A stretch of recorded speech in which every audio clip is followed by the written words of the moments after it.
talk today. We're live on Colorcast. We're live on YouTube. Let's get started. We got a lot to cover. Start with the NBA playoffs. We had some exciting games that went down yesterday. Sorry I missed you guys yesterday, but we're back today. We have the Celtics beat the Bucks 116-108, tie that series at 2. Al Horford, 30 points and 8 rebounds. Playoff career high for him. Big game for Al Horford. He had a really nice game. Helped the Celtics come back and beat the Bucks in that game. They shut the lights out in that fourth quarter of the Boston Celtics. Outscored the Bucks 43-28, and they're winning by 8 points. Giannis had 34 points, 18 rebounds, but Bucks take a loss. They head back to Boston, tied 2-2. And the Warriors beat the Grizzlies 101-98. Stephen Curry, 32 points and 8 assists. Warriors did not have Steve Kerr, their head coach. So Mike Brown, their top assistant, who was just named the head coach of the Sacramento Kings, once the Golden State's been eliminated from the playoff, he will take over that role. Was the interim head coach of this game. Memphis did not have John Morant, who was out with a knee injury. So Golden State goes up 3-1. I personally think that series is over, and here's why. I'm not happy that it's over in my eyes, just because I thought that would go 7. I kind of was rooting for the Memphis Grizzlies. That being said, Memphis has missed a lot of opportunities in this series. In Game 1, Draymond Green gets ejected in the second quarter, and you can't win that game. That's a game that they should have won. At home, didn't have Draymond Green for a lot of that game, and you take a loss. That was a tough one. They were able to get Game 2, but then Game 3 didn't have Dylan Brooks, and John Morant got hurt at the end, and they lost. They couldn't play defense that game, gave up like 142 points that game. But in Game 4 last night, I know they didn't have John Morant, but first of all, this is not a knock against Ja. He's an incredible player, a great talent. He's got a great future. Obviously, the Grizzlies are better with him than without him. But without Ja this year, he's been banged up a little bit this year. Without him, they actually have played pretty well, and they fared quite okay without him during the regular season. So it's not the hugest loss in the world. It's definitely a big loss, but I thought they could have still won this game going in. But not Golden State. Memphis made so many mistakes in that game. They were turning the ball over. They were making really bad, unforced errors. Dylan Brooks returned from a one-game suspension. They already needed him to step up. And he went, I think, like 3 of 17. He was terrible last night. Jaren Jackson played great defensively, as he always has this year. He was good in the paint on both ends of the floor, but he was trying to just put up threes left and right. And he can shoot the three a little bit, but that's not really his specialty. His specialty is down low in the paint and playing defense. And he missed a bunch of threes last night. That three late in that game, you're down by 3. You're down by 2 or 3 points really, really late in that game. I think you had like 15 seconds about. And you chuck up a 3 in triple coverage, including being guarded by Draymond Green. Might have been the best defender on the floor. He's just such a great defensive player. And of course, it gets blocked by Draymond Green, and then Steph gets the rebound. He makes 2 free throws, and that puts Golden State up by 5 with like 9 seconds left. At that point, the game was over. So they really gave the game away, Memphis. Golden State really didn't play their best game. Even though they didn't have Steve Kerr, Mike Brown's a really good coach. Obviously, he just got hired by the Kings. He could have been a head coach a couple of years ago, honestly. I thought he was decent in Cleveland. He did have prime LeBron, but I thought he was very decent over there. I thought he's always been a decent coach. He's learned a lot under Steve Kerr, so that's a good choice for the Kings to bring him in. Well, he failed there because of how bad the Kings are. That's very possible. But either way, on paper, I think it's a pretty good hire. So, I know they were without Kerr, but they did have a good replacement to Mike Brown. Grizzlies without John Morant, you got Dylan Brooks coming off a one-game suspension. He went 3 of 17 from the floor. Jaren Jackson Jr. was making mistakes. They should have been able to really capitalize and really blow them out of the water, and they only won by 3. So Golden State didn't really play their best game, and they still escaped with a win. So, Ja probably plays Game 5, but now you got to reintegrate him into the lineup, which is people don't realize it's more difficult than you would think. So, they might win Game 5, Memphis, but I think by Game 6, this series will be over. So, I was rooting for Memphis. I thought they had a real shot to win the series. I thought it would go 7, but at this point, it's looking like Golden State at 6 at best. For the games that are going on tonight, we got Sixers Heat Game 5, 7:30 Eastern Time, TNT. That series is tied at 2. Miami won the first 2 games. That series looked like it was over. Game 3, they got Joel Embiid back. They're going to win Game 3. Game 4, James Harden put up a big number. He had 31 points. He looked like prime Harden again. He finally broke through to help the Sixers claim Game 4. That series is now tied at 2 games apiece. Jimmy Butler had 40 points last night, but Miami just couldn't quite do it. They need some of these other guys like Bam Adebayo and Tyler Hero to really step up. Looks like they will not have Kyle Lowry, their starting point guard tonight. Was a very good player, really good on the defensive end. So that's a big loss for Miami if they don't have him. A few days ago, this series looked over. Miami won the first 2 games without too much issues. Embiid didn't play. They weren't sure when he was going to get back. They were hoping Game 3, but it could have been Game 4 or 5. Harden wasn't playing well. Heat were dominating. That series looked like a 4 or 5 game series waiting to happen. And then Embiid comes back. He plays great defensively in Game 3. Was locking up everyone on defense. Leads the Sixers winning Game 3. Then Game 4, James Harden goes off for 31 points. And they're able to take Game 4. Now the Heat might be without Kyle Lowry, who's a big piece of their team, their starting point guard. And the Sixers are able to steal Game 5 as a result. Could be in position to win the series. A series they probably shouldn't win. Miami is a better basketball team than them, in my opinion. But Sixers might be able to win the series despite being down 2-0 at one point. So that's an interesting development. You have the Mavericks and Suns at 10 o'clock on TNT. Game 5 of that series is also tied 2-2.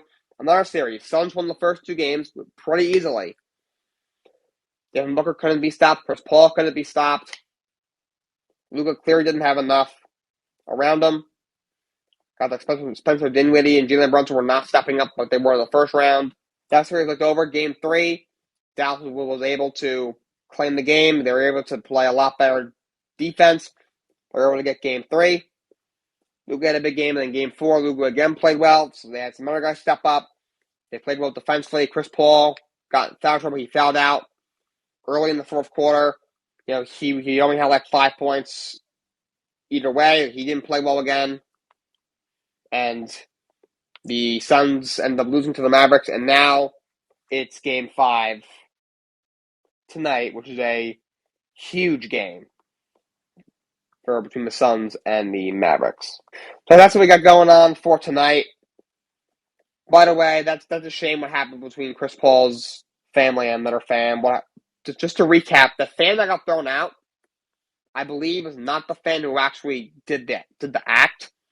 He said he met 2 people at the game, and like 6 minutes left in the game, Dallas was pretty much blowing them out. Obviously Chris Paul was out of the game. He had fouled out. He decided to bring those 2 fans down to near the front row to get a better view of the game for the last 6 minutes of the game. It was already over. They were probably having some fun. May have had some drinks in them, whatever. I'm sure a lot of people had already left since it was a blowout. So they figured there's a bunch of seats open. Let's go hang out and watch the rest of this game together. And it appears that one of the fans that the fan brought down with him was saying some stuff to Chris Paul's mother. Then he touched her and was bothering her.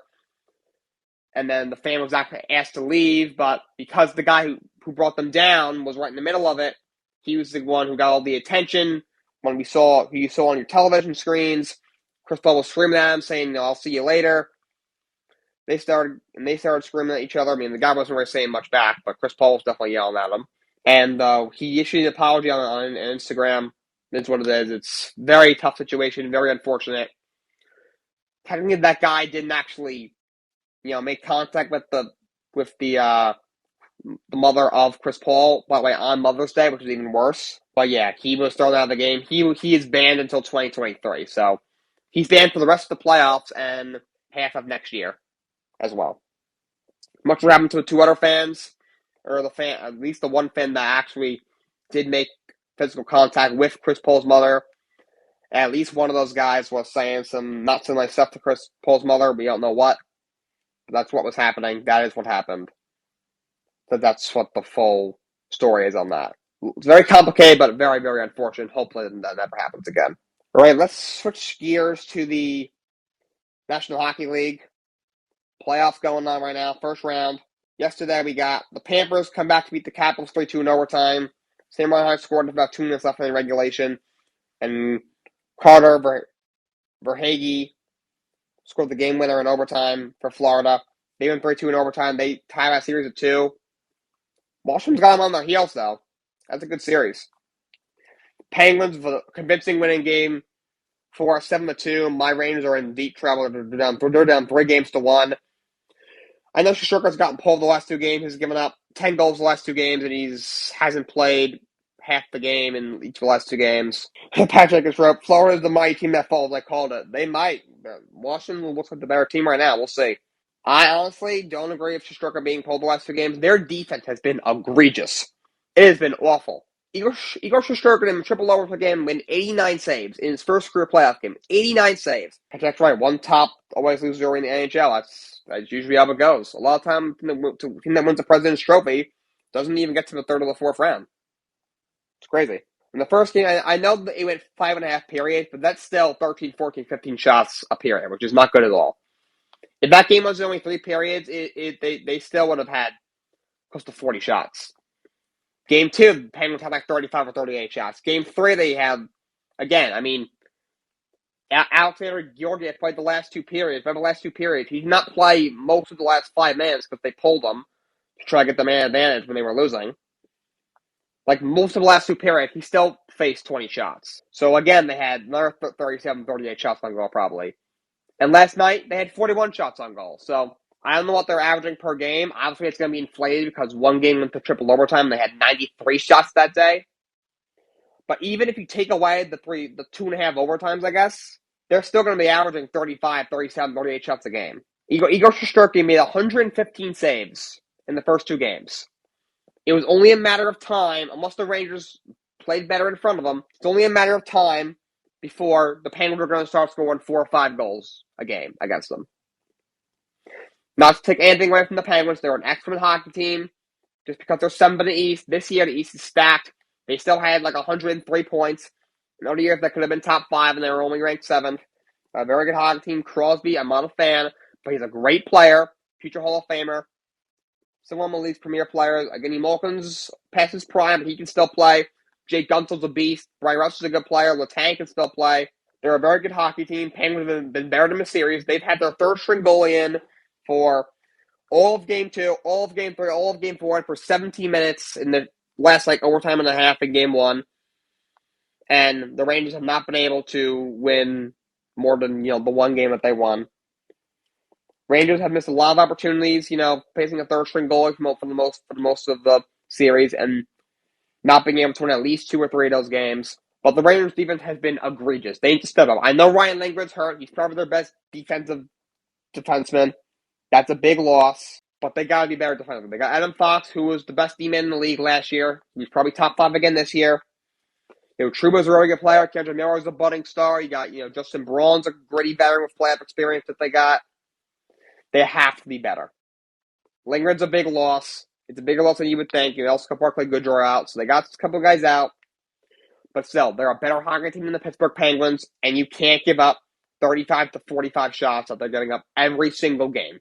Once in a while, when you have a goal like Igor Shesterkin, yes, Shesterkin's the best scorer in hockey this year. By the way, the Vezina Trophy finals were revealed. It was Igor Shesterkin, Jacob Markstrom in Calgary, and UC Soros in Nashville. So I think Shesterkin should easily win that award. He's the best goalie in the National Hockey League this year. When you have a goal like that, those type of goalies are the guys that when the defense plays well, only gives up 26, 28 shots, he makes the mistakes he needs to, and he can make a couple extra on the off night once in a while when he gives up 35, 36 shots. But 35, 37, 38, 40, 45 shots every single night, there's not a goal on the planet that can go out there and make 35 to 40 saves every single night. It was only a matter of time before the Penguins started putting up 5, 6 goals a night on Igor Shesterkin. It's really not his fault. If you look at the goals, most of them were, just Rangers losing puck battles in front of the net. Penguins on automatic rushes because the Rangers can't get back on defense, and just he gets beat by a better shot. There's been a couple of deflections. I'm not calling deflections flukes because Chris Pryor's going to run a lot of deflections. In fact, it's almost hard to get a deflection. When I was like a sophomore in high school, I scored on deflection in gym hockey. I was like, oh my God, how did I even do that? I wasn't even trying to do it. It was so funny. Those are hard to do. It's very skilled it's a great skill to have in the NHL to be able to flank the puck in like that. The puck's coming at you. You just take your stick and fuck the other way. That's been a lot of their goals. So there really hasn't been any really bad goals on Shesterkin. The only bad goal has really been the one against Alexander Georgiev. That was a good shot by first scoring the Penguin, but I think Georgiev could have stopped that. So it really hasn't been Shesterkin's fault. Just the Rangers' defense has been, probably the worst defense of any team in National Hockey League playoffs. It's been terrible. Absolutely terrible. So they got to be better. They've come back from down 3-1 before. They did it against the Penguins. I think in the second round, a few years back. The year afterwards, they did it against Washington in the second round a few years back. So they've done this before. They've come back from 3-1 before. That makes it, this is going to be very hard to do. It was hard to do the two times they did it. And down 3-1 is almost impossible to come back from. It's going to be very hard to do. I think it's doable. I'm not going to lose hope. They'll be at home. I believe tonight they're on, so they're home tonight, Game 5. We'll see if Tristan Jarry's in that for the Pittsburgh Penguins, or it will be Louis Domingue. Jorgelon's a really good coach. I like him second with Igor Shesterkin. He's a coach you define us for a reason. I think he should win the award. We'll see what happens. But it's gonna be tough to do, but it starts with Game 5. They have to win Game 5 or else they're eliminated. So they gotta go out and he's gotta tell their guys. We're going to have a third string goalie in there tonight, Louis Domingue, who we know we can score a lot of goals on. We scored 5 on him in Game 2. He's not a good goalie. He's never had a good career at all in the NHL. Or it's going to be Jarry, who hasn't played in a couple weeks, and he's going to be rusty. We got to be able to put up some goals tonight. We got to be a little bit better defensively as well. We got to give up at least under 35 shots. If we get even 32, 33 shots, Shesterkin can make most of those saves. As long as we're getting even 2 or 3 goals, which against Domingue should not be that hard to do. And they've scored between, 2 and 5 goals, pretty much the whole series. So the goal scoring has actually been pretty good. From the defense, that has been the problem. Then they should be able to win Game 5 no problem. And then you just take it one game at a time. That's what he's got to tell his team. That's the best he can do. But it'll be hard. It's going to take all hands on deck, but I do think it's slightly possible. Yeah, the Avalanche beat the Predators 5-3. That series is over. The Avalanche swept the Predators, the best team in the Western Conference. Moves on to the second round. They'll play the winner of the Wild and the Blues in the second round. Flames also beat the Stars 4-1. That series is tied at 2 games apiece. That's a really good series, by the way. Calgary and Dallas, 2 very good hockey teams. That might be a 7-game series. As for tonight in the NHL, we got Bruins and Hurricane. That series is tied 2-2. Hurricane won the first 2. It looked like they were going to win that in 5 or 6 games. Bruins won the last 2 games, though, so that's a big Game 5 tonight. 7 o'clock Eastern on ESPN. At 7:30, we got Lightning and Maple Leafs. That series is tied at 2 games apiece. Big series in Game 5. Very high-scoring series. Toronto look like the better team in the series. I'm a little concerned. At the end of the day, Pat Jack, you said it, I think it was like right before the playoffs, Tampa is Tampa and Toronto's Toronto. Tampa's a 2-time defending champs, and Toronto has not won a playoff series in decades, it seems like. Have won a cup in over 50 years. But Toronto's look better. They won 5-0 in Game 1. They blew them out in Game 3 as well. Lightning have looked pretty overpowering in Games 2 and 4. We'll see, Patrick. Toronto sucks. They do. I think Tampa wins the series. I thought they would win in 6 games coming into the series. And he wrote they just look better. That is true. They've looked a lot better. They looked flat in Game 1. Game 2, they won 5-3. Game 3, they got beat pretty good, but I thought they looked better than they got blown out 5-0 in Game 1, and I thought they looked very good in Game 4, so hopefully, I don't care about the Lightning, but my dad does live in Tampa, so he's a big Ranger fan, just like myself, but it's like a certain team that are just snake bit. LA Chargers, New York Rangers, Bills, yeah. Certain teams, you're right, Pat Jack. They never get a break, yeah. Some teams are like that. And Toronto's one of them. So, we'll see what happens tonight. That's a big game. Blues and Wild, 9:30. By the way, Lightning and Toronto on ESPN2. ESPN, 9:30 Eastern. Blues Wild, Game 5. That series is tied 2-2. The winner of that series will play the Colorado Avalanche. That's a really good series. Probably go 7.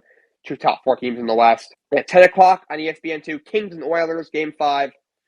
That series is tied too. We got a lot of good series in the NHL. Same thing with the NBA. Got a lot of playoffs on for professional sports. TNT is where it's at. That's right, Pat Jack. Especially for the NBA. NBA, you got just TNT. Patrick, you can help me out with that. But the halftime and the post show with Shaq, Kenny, Chuck, and EJ, one of the best shows on television. And on the edge, you got Kenny Albert with Eddie Olczyk. Oh my God, it's fantastic. This might be an unpopular opinion, but I was not a fan of Mike Emmerich. He had a great career, but I was never a fan of him. I love Kenny Albert. I think he's much better, and Eddie Olczyk's a good color caster as well. He gets my respect as an ex-Ranger who's on the '94 Cup team, and he's a very good announcer as well. TNT is definitely where it's at, Patrick. I agree. That's what we got for the NBA and the NHL playoffs. We do have another big piece of NHL news. TNT in the studio, yes. The TNT studio in the NBA is fantastic, and the NHL is very good as well. We have a big piece of NHL news that broke yesterday. The New York Islanders fired head coach Barry Trotz after 4 seasons. This was beyond shocking. No one saw this coming. I have a bunch of other fans I know that I texted all of them yesterday. I'm like, dude, what the heck's going on? Patrick wrote bad move. I agree. I don't understand why he did this. He's a great coach, a future Hall of Famer, absolute legend. He was in Nashville for a long time, won a lot there. He won a cup in Washington. He took an Irish team that was completely floundering. They had just made a regime change. They got Doug Wade out of there. He was a terrible coach. They got Garth Snow out of there. The guy was an awful GM. Finally got rid of him. You bring in Lou Lamoriello, who I'll get to in a minute. You bring in Barry Trotz, who's an incredible coach. Then John Tavares, their star player, walked in for agency. So now they kind of have to reset. Trotz turned that team around.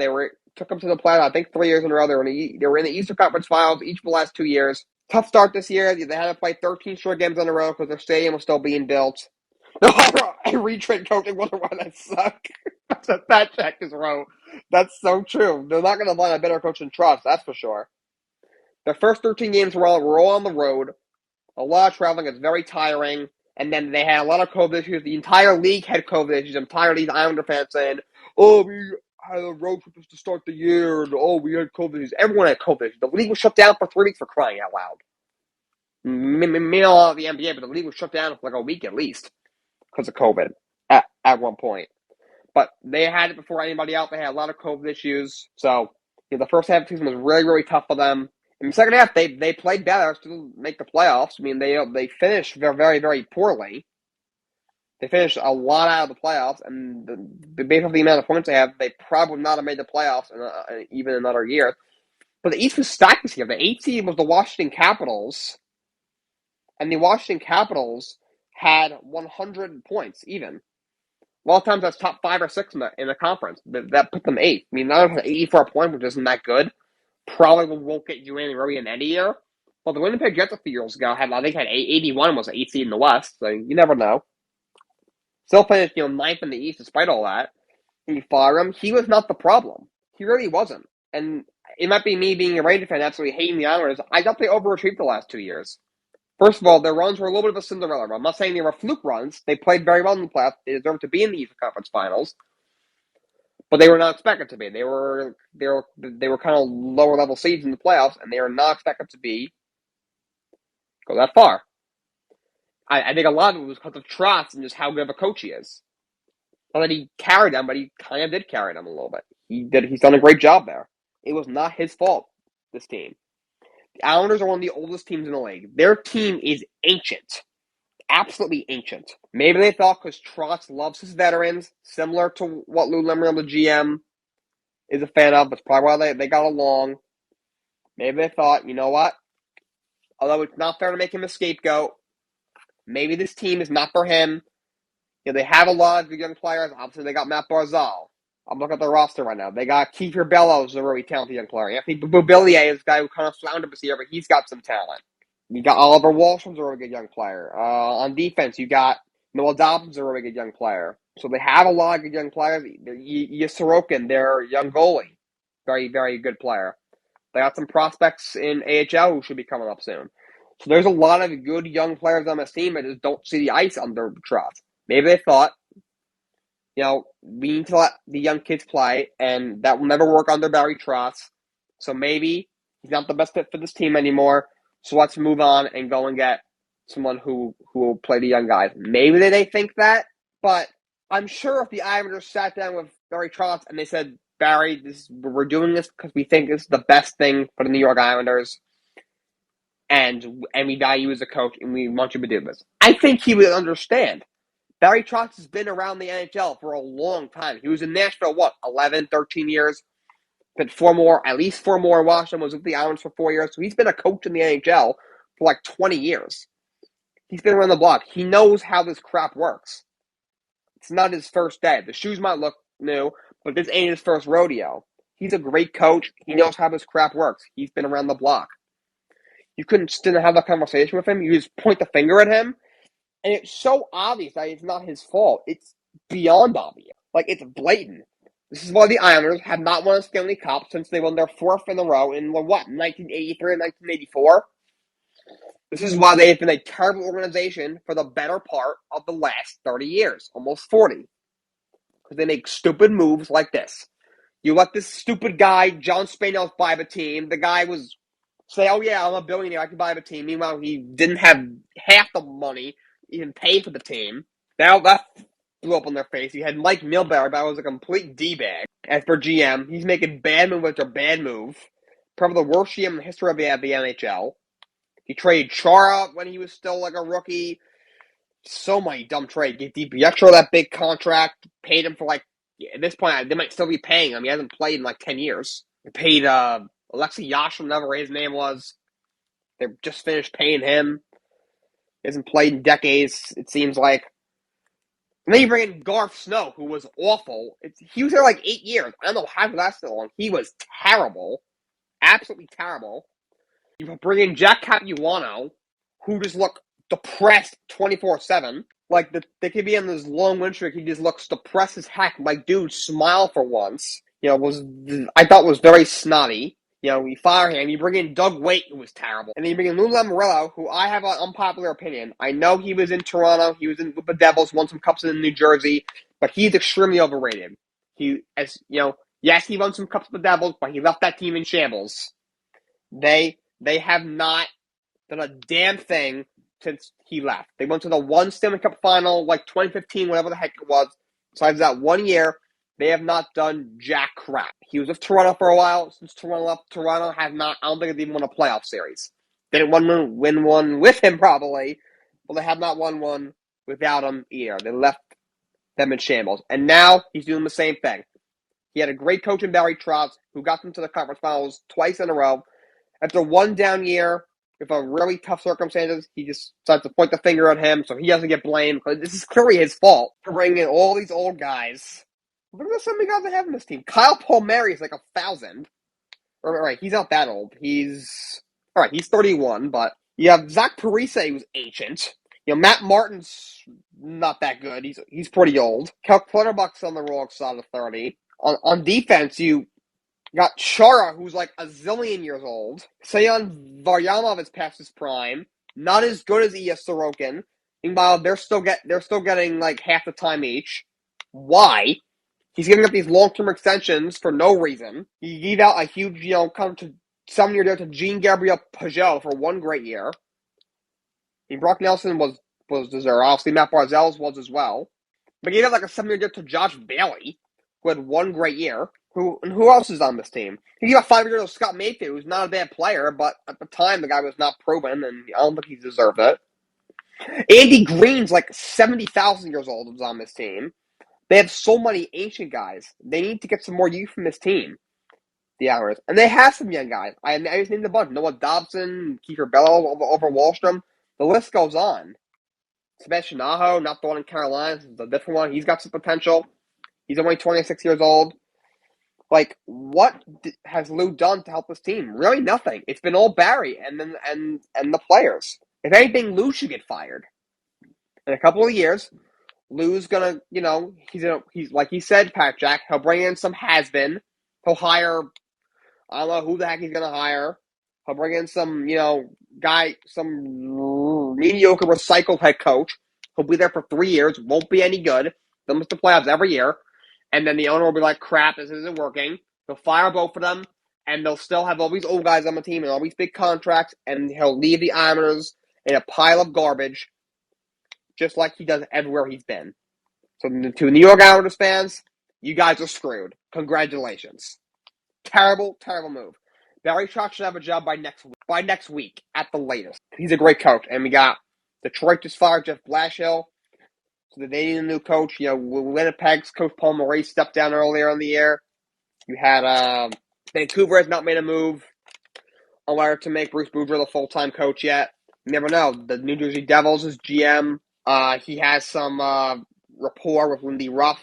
I mean, not with Lindy Ruff, their current coach, with Barry Trotz because he played for him during his career. I mean, he has not said that he wants to fire Lindy Ruff, but Ruff has not done a good job there in New Jersey. I never thought it was a good hire to begin with. Maybe does this change his mind with Barry Trotz being on the market? If Toronto loses in the first round, do they make a move? Do they fire him? If Nashville just got swept by Colorado, do they make a move?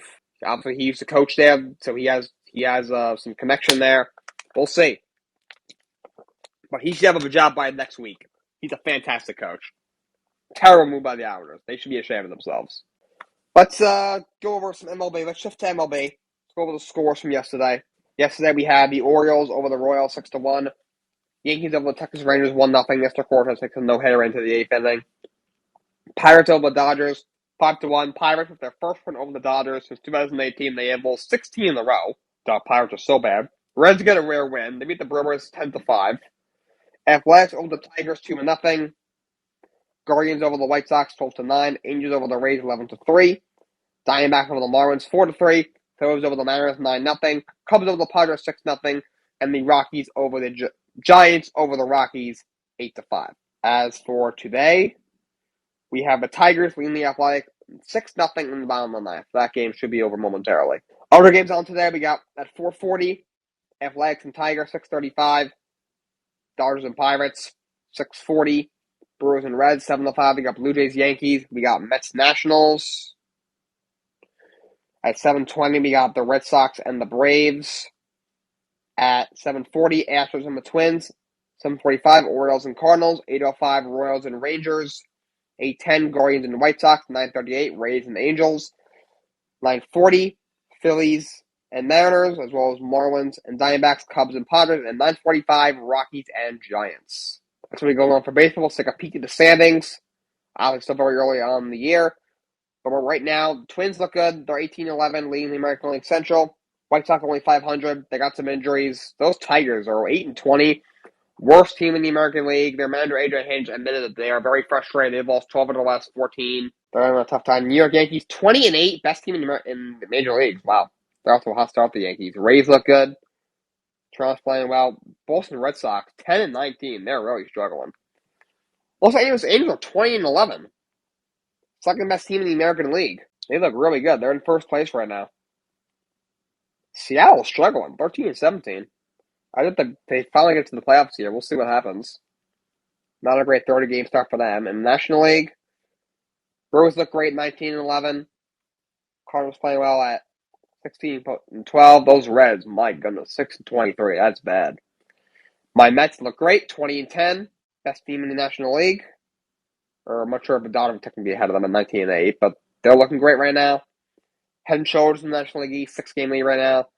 National League West, you got the Dodgers at 19-8, Padres at 19-11. Also have the Giants at 17-12. Every team's over 500 in that division in the NL West. Rockets are 16-13, Arizona is 16-14. They're playing well for a tough start. As we got for MLB, let's just look at some golf. What we got this week, the Wells Fargo Championship. Max Homa was the winner of the Wells Fargo Championship, finishing at 7 under. He wins the Wells Fargo. He takes home $1.6 million. That's what looks like he won. We got the Brian Nelson at TPC Craig Ranch in McKinney, Texas. KH Lee is the defending champ. That will start this Thursday, run through Sunday. And next Thursday is the PGA Championship. Should be a lot of fun. All right, that's all I got for you guys today. Thank you, Patrick. Thank you, Pat Rush, for joining me. Until my next show, which will be tomorrow. Until then, so long and have a great day.